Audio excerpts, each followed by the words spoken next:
Good evening and welcome to State of Business on Art Television. I'm Tamiru Nimsa. Let's have a look at the headlines. Chinese presidential envoy calls on the nation's top leaders. Sri Lanka tourism earns over $1.5 billion for the year. News in detail. Prime Minister Dinesh Gunawardena said there is vast potential for further expanding economic cooperation between China and Sri Lanka and that China's continuous support is highly valued by Sri Lanka. The Prime Minister said this when Chinese State Councillor Shen Yi-Quin met him at the Temple Trees office in Colombo yesterday. The Prime Minister said that Sri Lanka would welcome investments from China in agriculture for production and export, renewable energy, IT, education and infrastructure development. Special Envoy Shen Yi-Quin said China looks forward to expand cooperation, invest in new projects, Colombo Port City, Hambantota Port, poverty alleviation programs, education and agriculture. She said China is happy to see the progress made by Sri Lanka to overcome difficulties and assured China's continuous support to the efforts to meet the economic challenges. The Prime Minister made a special mention about the Chinese stand in support of Sri Lanka's independence and sovereignty at all international forums. Chinese Ambassador to Sri Lanka, Ki Shenghong, and a group of senior Chinese officials took part in this discussion. The special envoy of the Chinese President, State Councillor Mrs. Shen Yi-Quin, and the delegation also paid a courtesy call on President Ranil Wickremesinghe at the Presidential Secretariat yesterday. According to the Presidential Media Division, the primary focus of the meeting was to enhance tourism and trade relations between the two countries. During the meeting, the President expressed gratitude for China's support to Sri Lanka, notably acknowledging their assistance in the country's debt restructuring program. President Wickremesinghe extended sincere thanks to the Chinese President and the government for their invaluable support in this regard. President Wickremesinghe also expressed desire to cooperate in the fields of tourism, sports and agriculture. The President further highlighted that both the Hambantota Port and Port City are currently prepared for investment opportunities. The President also outlined the measures taken by Sri Lanka to access the Regional Comprehensive Economic Partnership. The Chinese Special Envoy stated that China is also prioritizing the extension of the China-Myanmar Economic Corridor to Sri Lanka. Additionally, both parties agreed to expedite the implementation of the China-Sri Lanka Free Trade Agreement.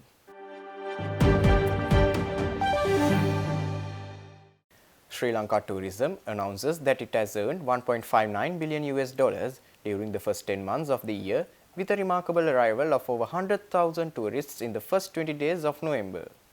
India, Russia, Germany, the UK and Australia are the countries which are attracted by Sri Lanka to achieve a positive outlook for its economy. Tourism sector is experiencing a striking rebound as the country welcomed over 100,000 tourists in the first 20 days of November, pushing the cumulative figure to over 1.2 million. The daily average arrivals in November were shown as 5,070 compared to 3,523 visitors in October. India re-emerged as the top source market for tourist traffic during the first 19 days of November, with 18,760 visitors accounting for 19% of the total arrivals, pushing Russia to second place with 15,855 visitors. Germany, with a figure of 9,166 tourists, takes the third position, followed by the UK with 7,639 visitors and Australia with 5,597 visitors.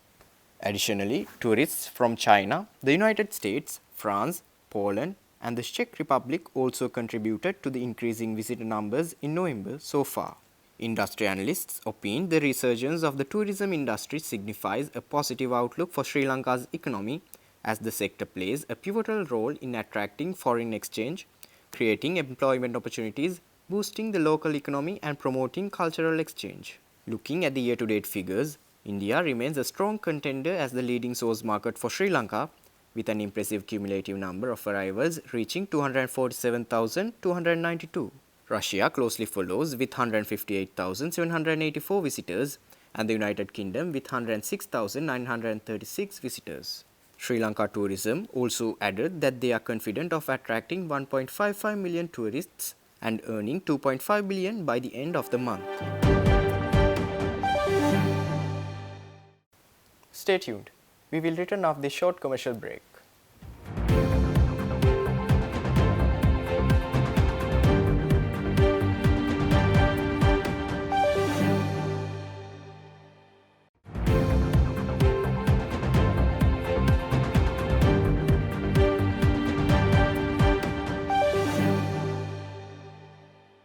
Welcome back after the break. Stop Child Cruelty Trust, together with the Child Protection Alliance, announced the launch of the National Happier and Safer Education Secure Schools program with the approval of National Child Protection Authority and the UNICEF. The announcement was made at a press conference named Child Abuse Nation's Unbearable Burden, held in Colombo yesterday. The SEC, together with the CPA, launched the hashtag #NoGutti campaign in February 2022 to end corporal punishment in schools. In celebration of the Universal Children's Day, they have established the Secure Schools program to 39 schools in Southern Province. Sri Sumangala College, Hikkaduwa, will engage in the full 1.5-year program as the beacon school of the Southern Province. The campaign is set to continue in 2024 with a book launch which includes a collection of real-life stories of survivors of child abuse. We have a 25% population who is under the age of 18 who are children, which is about 5.1 million children in our country. And with the current state of child abuse increasing at such an alarming state, which has, in fact, it has now become the second or third highest grave crime, according to Sri Lanka's police reports. Child abuse has become one of the top 5 grave crimes in Sri Lanka. And that's not something that we should even remotely be proud of or even remotely be counting numbers about. We really need to do something that is more progressive and constructive in order to try and alleviate this problem. Speaking at the event, Dr. Vinya Ariyaratne called for a more comprehensive and sensitive system to take care of teenage mothers and provide solutions for them to continue their education to achieve job security. We run teenage mothers' homes, a few organizations, and it's very extremely difficult because you have a child who is like 11, 12, 13 years old who is pregnant, who has to go to a maternity clinic before the child is delivered. So you can imagine a child walking into a maternity clinic where the other elderly women, pregnant women are there. It's a very unusual situation. So you need to have a system where this child who is though pregnant is still a child. You need a system to take care of the child in a certain within privacy, right? In a more sensitive manner. In a more sensitive manner. So that is not there. So you have to have constant counseling. You need to have social workers to look at any economic aspects related to the family. And once the child is born, this mother, the teenage mother, can't relate even to the child, and there's a disconnect, and she can't care for the child. So what happens, and most of these children get pregnant when they are in school. So they would like to continue their education, but by the time the case is over, this child is no longer a child, past 18 years, and they have to find a way how they can, continue with their lives, future, find a partner, all these things. So it's a very complicated thing. So that comprehensive care system is not there, but in other countries, such comprehensive care systems are in place.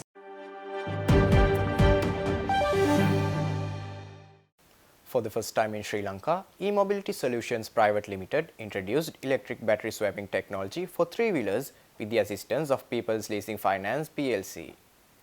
The launch of this novel battery swapping technology will start next week from the Colombo 2 area. A media event of this regard was held in Colombo on Monday. The company said that this marks a significant milestone in Sri Lanka's journey towards sustainable transportation with reduced carbon emissions and less air pollution. The company said that the three-wheeler owner no longer has to purchase a costly battery or worry about end-of-life replacement since the battery swapping process takes 2 minutes. The battery swapping stations will initially be located across Colombo 2 and its environs, with expansions to Galle and Kandy being planned. LEMS was conceived in 2020 and incubated by Island Climate Initiative over the past 2 years. We are not just introducing electric three-wheelers, we are reimagining urban mobility in a way that balances ecological sensitivity with economic practicality. This is a big step towards cleaner air, quieter streets, and a more sustainable lifestyle for everyone. What does this mean for our e-wheel drivers, the hardworking individuals who keep our daily life moving? With an accessible initial investment of Rs 450,000 and the opportunity to save approximately 20,000 per month, they are at the forefront of this transformative journey. It is about empowering them with choices that are not only economically viable but also environmentally responsible.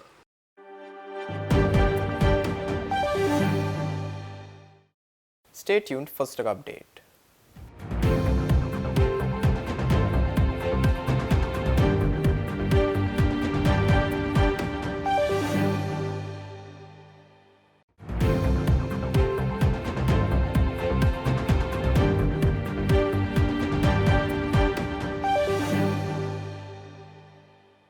Trading at Crumb Stock Exchange ended on negative notes today.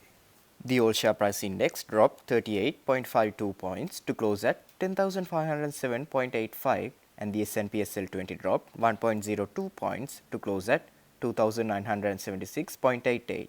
The turnover was 0.9 billion rupees and over 28 million shares were traded. Up next are forex rates.